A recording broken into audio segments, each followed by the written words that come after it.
Good morning in there, out there, from in here, out here. Welcome to the Sentimentalist. Vivi's Nose, Vivi's Nose. I'm Mark. Lots of other people that I love. Abby, John, David, Hugh. Hi. Huh. I wonder how long you'll stay here today. Do you know? Yeah. Slurp. Oh, that's the best when you do it that way. See? And get your slurp pillow. Everybody needs a slurp pillow, right, Viv? Huh? Yeah.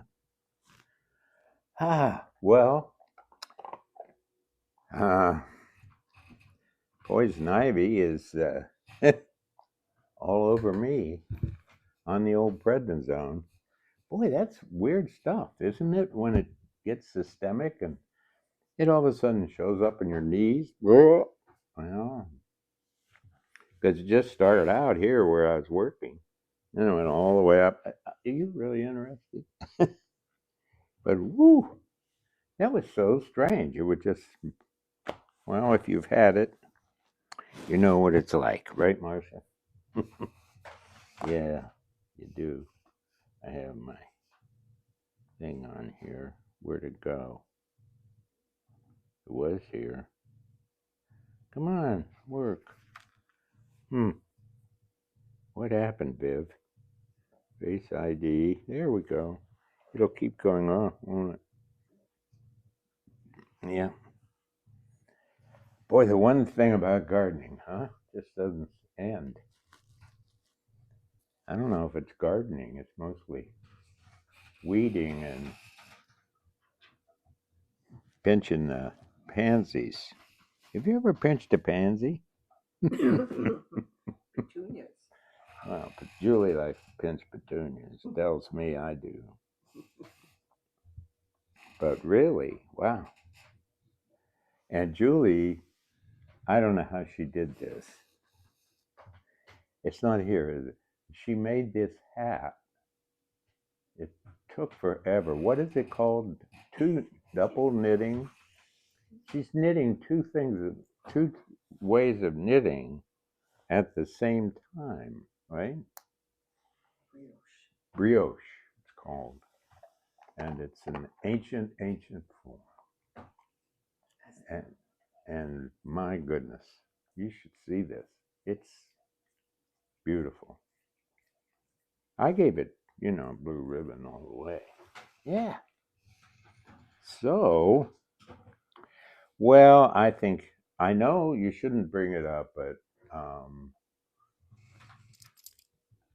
I certainly hope those who voted for him, especially rural and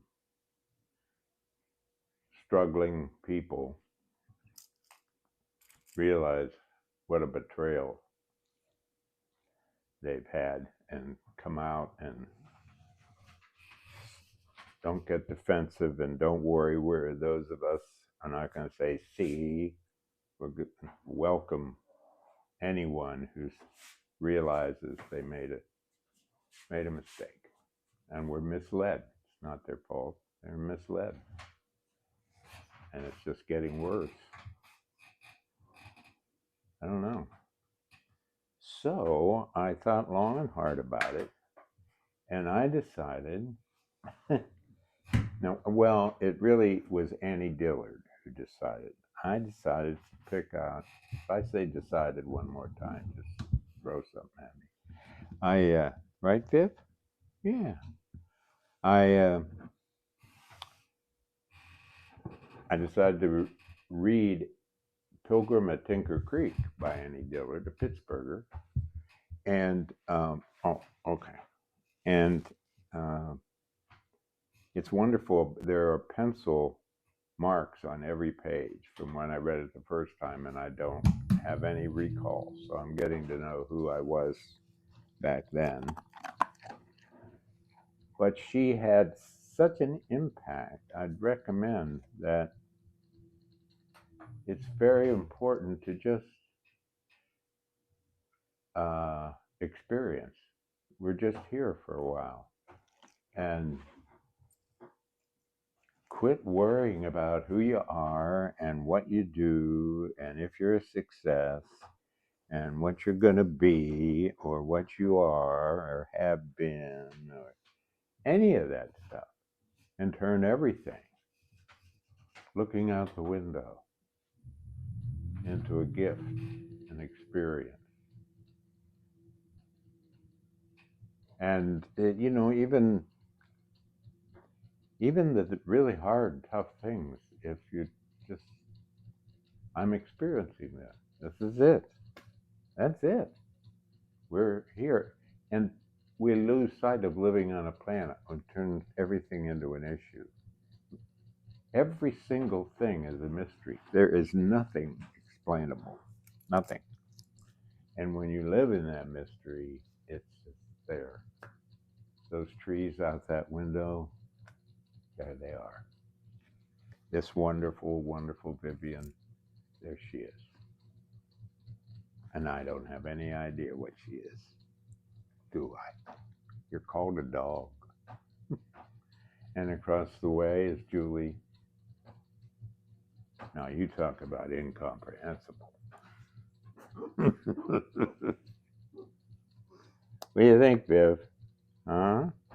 Hey, don't forget, we're going to have, truly, I've worked it out, and I can pretty well guarantee unarrogantly that you would have a good time at Oxbow on June 7th, when we're going to do Writing What Matters.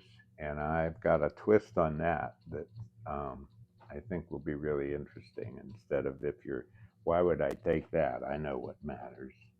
Well, I'm going to try to not help, but give you some new stuff that carries over into every day. I like to run a workshop that starts things rather than finishes things.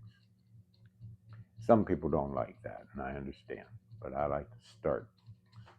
I figure that's what my job is, and then you go home and you either finish or you don't. But it feels good to start. And the second one is about starting, new beginnings.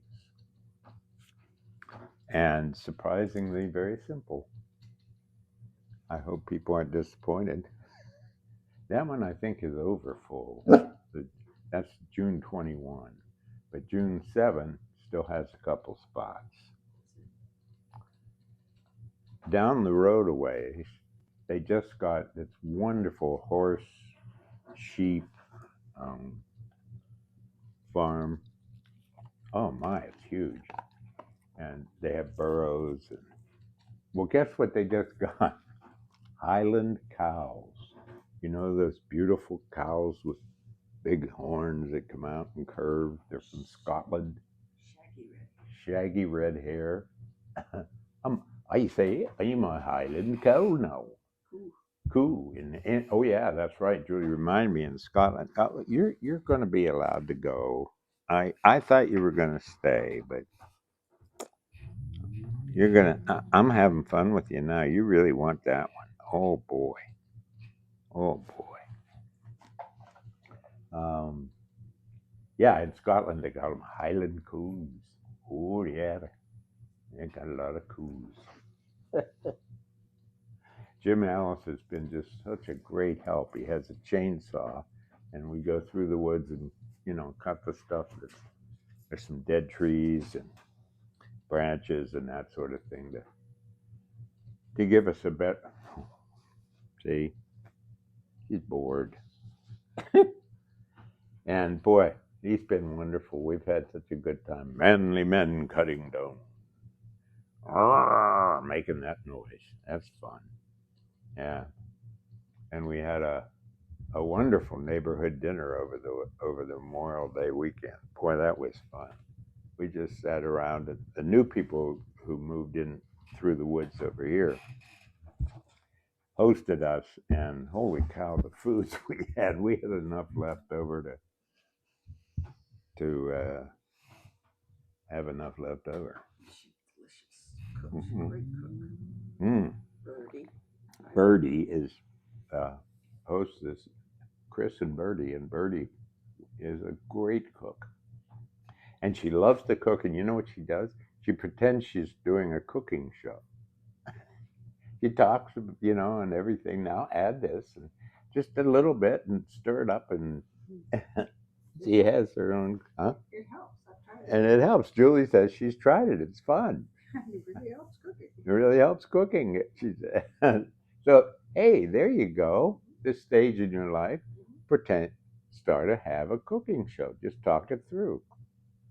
And, get a character that you like to be and feel good about, anything like that. Add a dash of this. And, oh, look what it's going to, oh, let me taste it. Oh, my goodness, that's going to be great. And they were also talking about what the fascist has done to FEMA, for example, because they're nurses, firemen. One of the guys is a fireman, and they've been on those scenes, and they'll never be able to recover without FEMA. Just know that. It's fact. This is fact. Okay? This fascist is doing this stuff. He's destroying things and destroying our sense of stability, too. If something happens, no, there's no FEMA.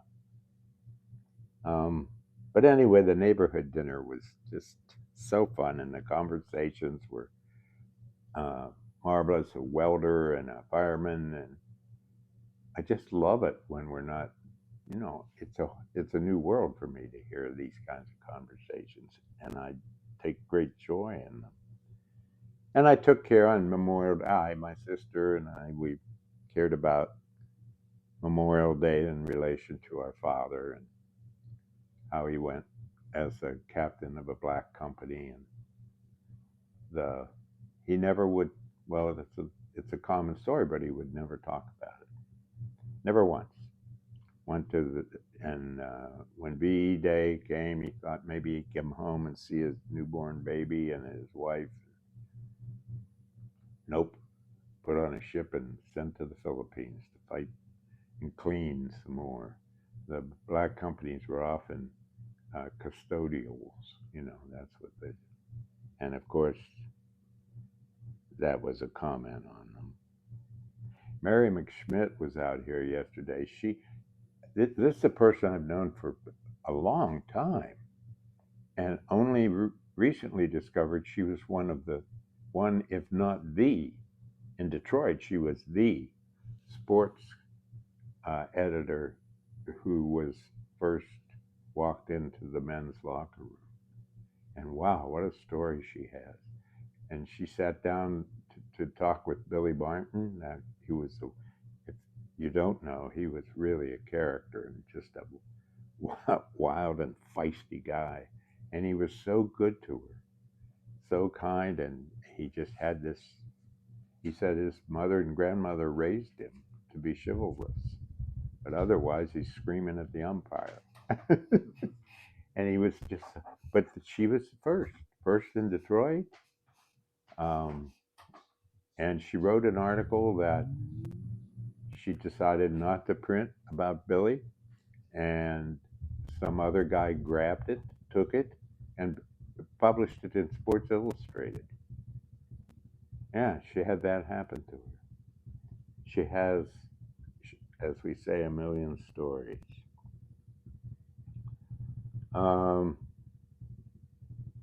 Let's look at our thing here and see what I've missed. I don't think.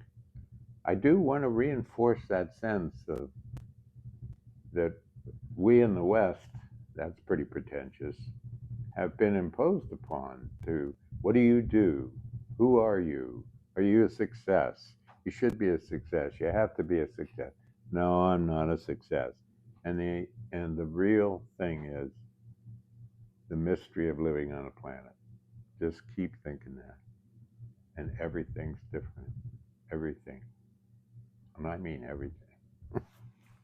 Well, let's close with a poem that I hope has a strange kind of comfort to it. It's called That's Enough. And I was thinking, that's what we're saying. Okay, Mr. Rump, that's enough. At times like these, we should sit down, maybe pet our dogs, or listen to the way even Bach left out a note or two. We should have a sandwich, something light, thick tomato slices, lettuce, slather on that mayonnaise. I wonder how fish let their impulses settle in their cells. Sit down, just sit, there, on that end of the couch. Let your arm drape over the side. Imagine the wind has come through the window, has turned itself into a garden monk who is opening his sack, flicking his bamboo fan in front of your face. Let every word in the world become a vireo. Let them overrun the yard. We'll count back into yesterday, the widower knocking at the back door. Take care. Thanks for being with me. Be kind. Try to be cheerful. Be in the world.